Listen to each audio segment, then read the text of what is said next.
Hi everybody, nice to be back with you, and I hope you're enjoying or using our new website, which has been, as you know, updated. Hopefully it's useful to you in the whole process of working through your investments. I wanted to talk to you and bring you up to date on what our thinking is. The last time we got together, we talked about how difficult the markets had become. That, of course, was because of the very sharp decline we had in stock prices during the month of January and early February.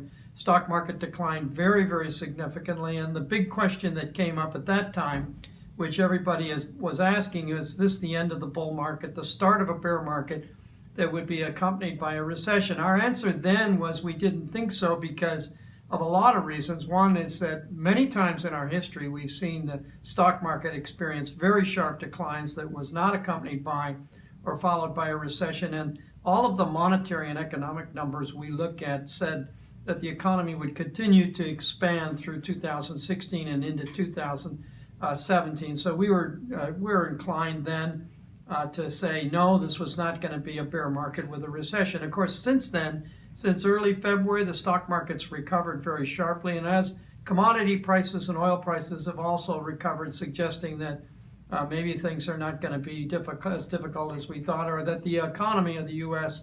and earnings, importantly earnings, are going to continue to recover. So there's good news. The economy or the stock market has recovered very, very sharply.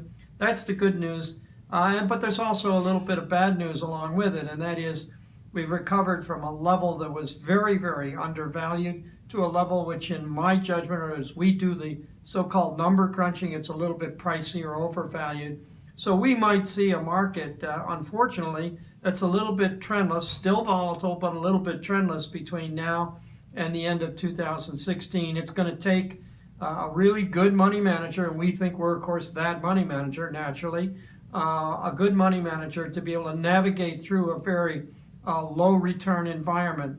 The way you do that is you emphasize to some extent dividends, although a lot of dividend-paying stocks have already done very, very well. But nevertheless, dividends will become a little bit more important, and being a really good stock picker will be important.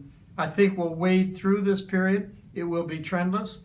It'll really test us, but at the same time, I think we'll get through it. We'll get through it, and we'll be looking at better times, hopefully, as we look at 2017 and 2018. So right now, it's let's say all systems go. We're still positive on the equity markets. We would overweight equities in portfolios because the return on equities, although it's going to be low, will be better than fixed income securities. And we think the economy is going to continue to expand through 2016, 2017. There are a lot of things that have been happening in this world. China is still an issue. We watch it very closely.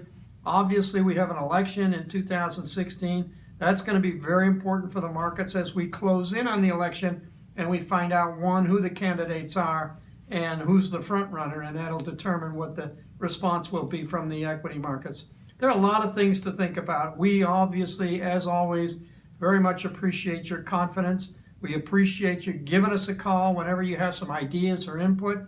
We've gotten some great ideas, great input from a lot of clients, so we welcome all of those calls. Please give us a call, and again, thank you for your confidence.